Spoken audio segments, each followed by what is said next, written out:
కరీంనగర్ పట్టణంలోని మానేరు నదీ తీరం వద్ద గల వేద పాఠశాలలో ఘనంగా లక్ష్మీనారాయణ కళ్యాణోత్సవం కృతిక దీపోత్సవ కార్యక్రమాన్ని ఘనంగా నిర్వహించారు. వేద పండితుల వరప్రసాద్ ఆచార్యుల బృందం ఆధ్వర్యంలో వేద మంత్రోచ్చరణ నడుమ లక్ష్మీనారాయణ కళ్యాణ క్రతువును ఘనంగా నిర్వహించారు.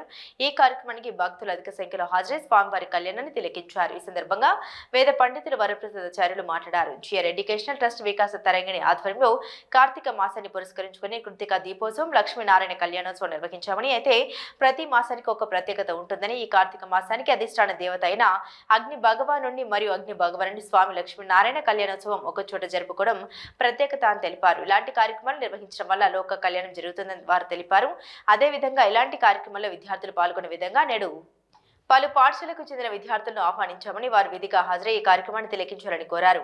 ఈ కార్యక్రమంలో వేద పండితులు వరప్రసాద్ బృందం, వికాస తరంగిణి జిల్లా అధ్యక్షులు గౌతమ్ రావు, వికాస తరంగిణి బాధ్యులు, జియో ట్రస్ట్ ఎడ్యుకేషనల్ బాధ్యులు అధిక సంఖ్యలో భక్తులు పాల్గొన్నారు.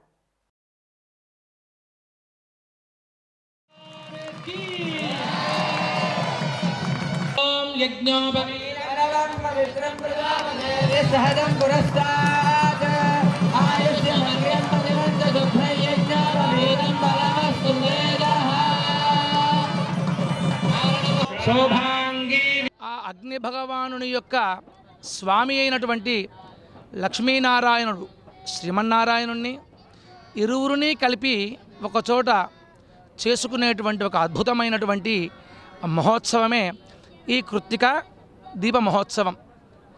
దేవాలయాదులలో అన్ని దేవాలయాదులలో భక్తులు శ్రద్ధగా ఈ పవిత్రమైనటువంటి కార్తీక మాసంలో ఉదయాన్నే స్నానాదులు చేసి శక్తి వంచన లేకుండా తాము ఆయా వారికి ఇష్టమైనటువంటి దేవతలను కొలుస్తూ దీపదానము, దీప ఉజ్వలన చేస్తూ దేశాన్ని అంటే లోకాన్ని అంతటినీ కూడా క్షేమంగా ఉండాలి, నేను, నా కుటుంబము, నా గ్రామము, నా రాష్ట్రము, నా దేశము కాదు నా ప్రపంచమంతా కూడా అన్యోన్యంగా ఆనందంగా ఉండాలి అని, శత్రుబాధలు చాలా పెరిగిపోతూ దేశాల నడుమ సఖ్యతను పెంపొందించవలసినటువంటి నవయుగ సమాజము దేశ విభేదానికి కారణాలు అవుతూ ఉండగా